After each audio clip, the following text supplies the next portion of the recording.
And gentlemen, we have begun media availability, so if you could please keep it down in the back, we'd appreciate it.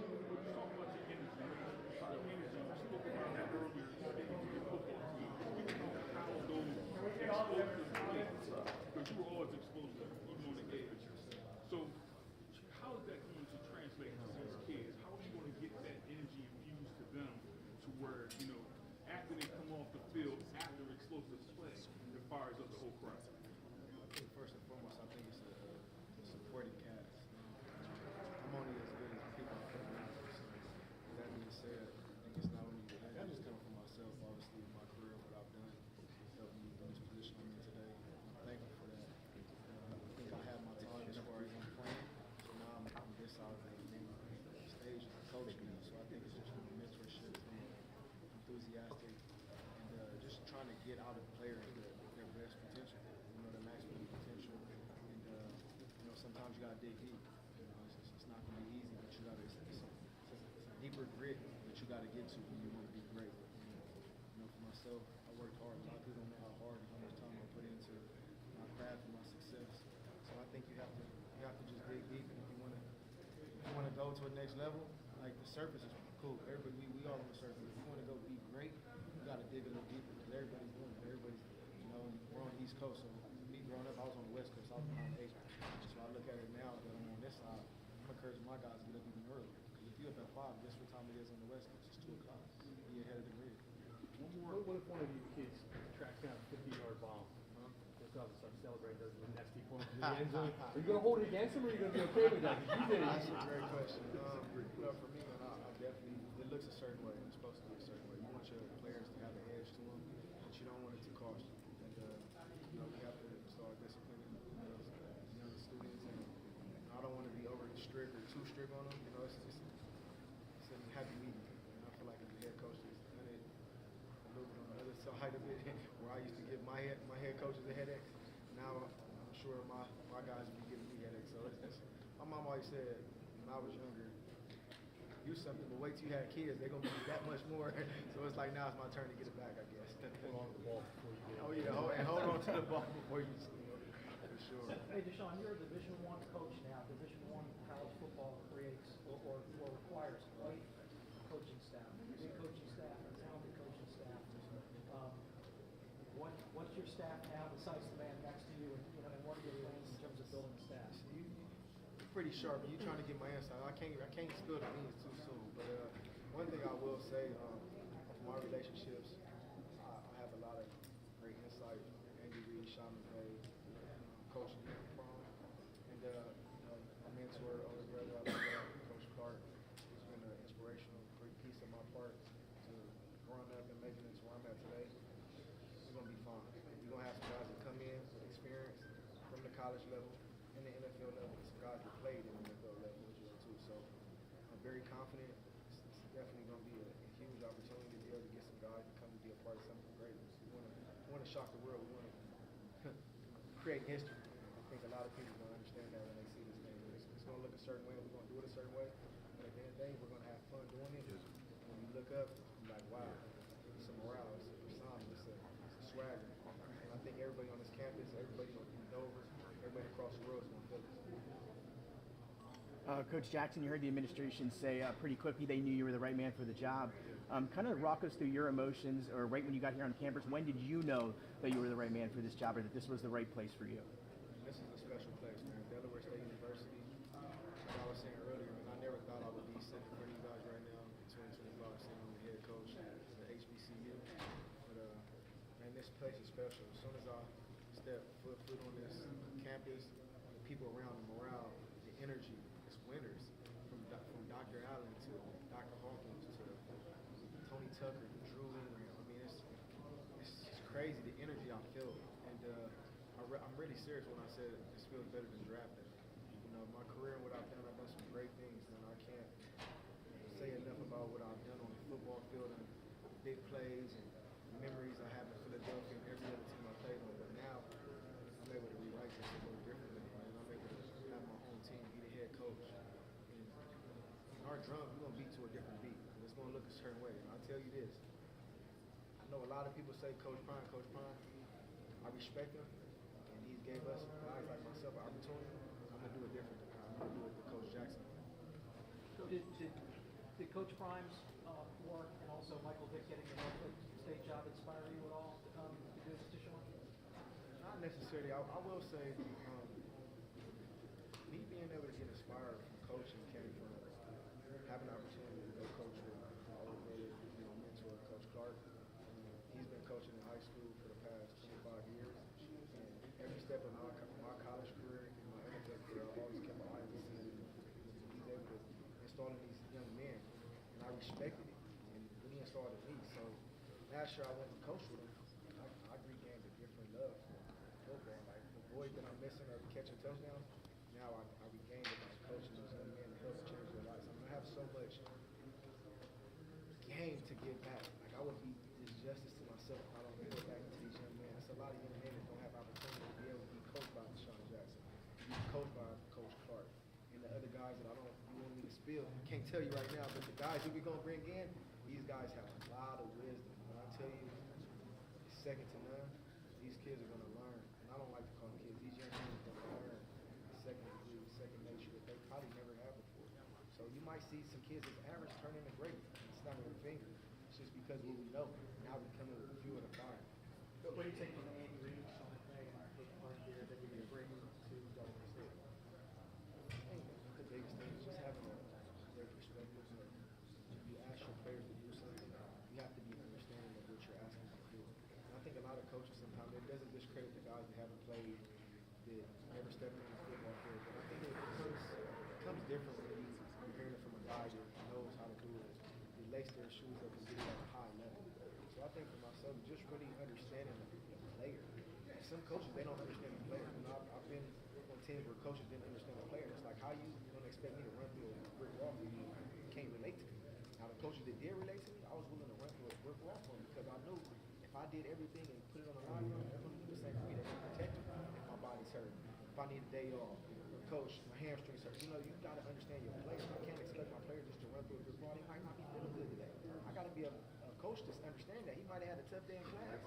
Something might have happened at home. You got to really analyze a young kid and understand it's more than just playing sports. We want these kids to be able to be grown men when we leave. You have to teach them the principles of how to be a grown man. How you expect somebody to be a grown man if you don't teach them X, Y, Z? I'm just going to tell you to be a grown man, but I'm not going to show you how to do it. It's a difference. You got a call from somebody saying, do you want to be a coach? Yes, sir. Coach Clark, Yeah. talk a little bit about the call when he said do you want to be a coach? Well, asking me if I want to fit, well, so for me, coaching in high school for so long, maybe after year 15 or 17, being a coach in the region, and it's in the back of my mind. I mean, when you do a good job at the high school level, college coaches, once they stay, they continue to come back. So when DeSean asked me, hey, if I'm going to Delaware, you're coming with me. It took about 5 minutes. I had to talk to my family a little bit. I left a great group of kids at Woodrow Wilson High School behind after a year. They're all emotional because we established a great relationship. So I had to deal with that. But I'll do anything with this young man. I've been with him since he's about 9 years old. He's my family. Anything that he puts his mind on, I know that he's going to be successful. So when he asked me to come aboard, that he needed me here, it wasn't. Why do you feel so strongly he can succeed despite not having any experience at this level? I mean, have you seen him play? So what I mean by that is the same characteristics about what he does as a football player he has as a coach. He coached with me this year, and I noticed how incredible he's a great coach. People call me every day. Hey, he's not really showing up every day. I'm like, DeSean's right here on the field. He's in the battle. He's with us. He's in the cubby hole. And to watch him succeed. And come on, all of us, we're all sitting here in awe of who he is. Our kids were in awe for about 2 weeks. And then the season, the real come around. It's like, hey, we're over DeSean Jackson, his choice. This is Everyday Tuesday. And the way he showed up with the same energy every single day, I knew that this was his destiny. We'd have conversations. He told me, hey, you know what, coach? Because he was tough as an assistant coach. He wanted to tell me what to do. You see him laughing. But so the first conversation to go back to him was, hey, I'm the head coach now.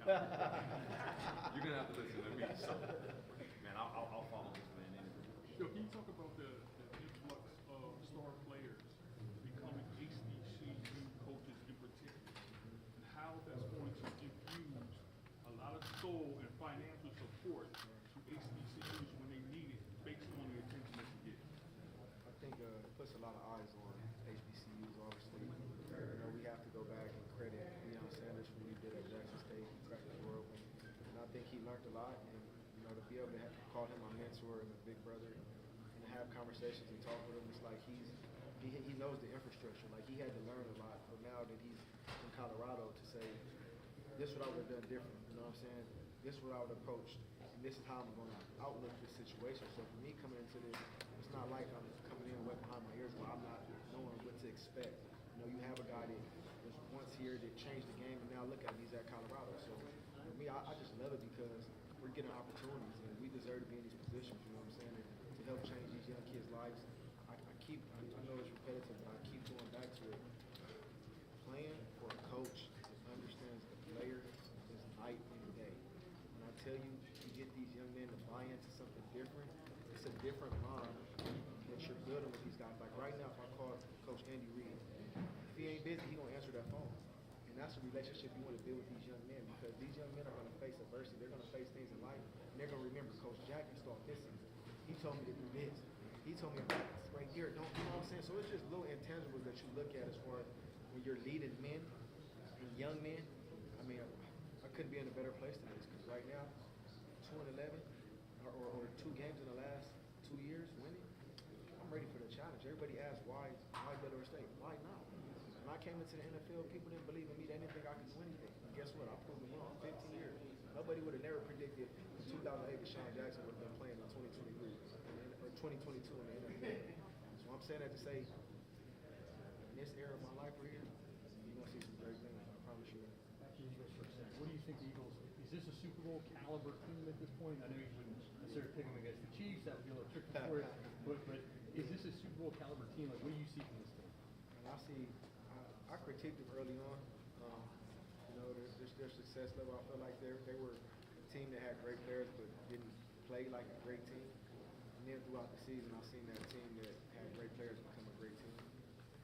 Within an NFL season, a lot of ups and downs, injuries play a big part. A lot of different one thing I would say, they got the grit, they got the nature to win, they got the culture, they got Nick Sirianni, who's a heck of a head coach. And I mean, come on, man. Like at the end of the day, besides the Lions, I don't really see nobody else beating them. It's gonna be a challenge with the Lions, but anybody else, I just don't see them beating my Eagles, man. So I think the NFC Championship game, we're gonna go through Detroit, and we gotta go beat Detroit Lions in Detroit, and I think we'll be in the Super Bowl. But I don't know. I think honestly, the Super Bowl is gonna be out of probably, I would say Buffalo or the Ravens. I don't think Kansas City. Andy Reid is my guy, but just that last game, they just didn't look too good, man. I know it didn't really matter. I think Baltimore and Lamar Jackson is having a heck of a season. Come on, 41 passing touchdowns, 4 rush. That's crazy. So I'm excited for it, but I'm predicting either Ravens, the Bills, and my Eagles. One of them 3 teams is gonna be in the Super Bowl. Two more All right. questions. So, Coach Jackson, so to give this community something to believe in. What are some things tangibly that you and your program hope to do before the season starts to get the community more involved? I think first and foremost, we want to attend some high schools. We want to be able to go to a few high schools. I've been talking to a couple coaches here. We want to go there and put our eyes on talent. We know in the past things haven't been as strong, so we want to rebuild that relationship where guys around the area, we don't miss the talent just around the area, because we hear it's a lot of great talent here. We want to give these young men opportunities to be able to come to schools like us. Secondly, we'll be in the community. We want to visit some hospitals, some children's hospitals, some rec centers, and just, team gatherings, whatever we can build, where we can build that gap, and we're moving forward. We want to also go to Dover, military base. There's a lot of things I'm going to be asking my young athletes to be attending. So, Coach Jackson, so we know that you've been recruiting a lot of players, bringing them in. And Delaware is known to have some components. They all got ball players. They left and went other places have been successful. So what are you going to be able to do with some that are staying to merge that bring that together? Because now you got to bring the old players that are here and some of the new ones in. What are you going to be doing, or what do you think is your biggest challenge to mesh that together? I think honestly, man, it was great for me yesterday, really meeting with the team, the guys that are here. I know there's a lot of guys that hit the portal, a lot of guys withdraw from the portal. So yesterday, man, that bonding I had with them, it was very special, man. So I think it's always going to be a challenge when you have guys that existed that was a part of an old culture. You have a new coach that's coming in, asking them to maybe walk a little different, run a little, catch a little different. Focus on these little principles a little different. But as far as the new guys coming in, I mean, at the end of the day, it's a criteria. It has to look a certain way. If we want to win and we want to change this culture around, it's going to have to be different than what it was last year. We can't keep repeating things that they were doing last year because guess what? That's not a winning culture. So yesterday, speaking to the guys, I feel like everybody's willing to buy in, and they've been missing this energy. They're looking, they're enthusiastic about it, and they're like, man, we're ready to get going. And I think for bringing guys in, they got to mesh with what we're doing. If they don't mesh, they can't be here. Guys can't be in the way. If you're in the way, you got to replace you because it looks a certain way. We know what it looks like. With the climate of collegiate sports the way it is right now, focused more on the individual with the NILs, how are you planning on keeping the focus more team-oriented? It's a great question, man. I think with that, first and foremost, is the HBCU. Obviously, we don't have as many resources as the big Power Five. But one thing I would say, we're going to change that. We're going to build these relationships. We're going to get the community behind. We're going to get the alumni behind us. And we want to start, first and foremost, right here in this community. It's a lot of great people that went to Delaware State University, have a lot of influence, and we just want to bridge that gap that was missing over the past year. As far as NIL, I mean, kids going to go where they're going to go. We got colleges, big-time colleges paying these kids a lot of money. You can't stop that, but what we can say what we're offering here is a different experience. We're able to give these young men a real shot at going to the next level of playing. And when I say the relationships I have, they're not slight. There's going to be some big-time guys coming around here, current NFL players, retired NFL players, retired coaches, active coaches. It's going to be a morale around here, man. I'm telling you. Well, if you need help with some energy, you know who to call. Give me a call.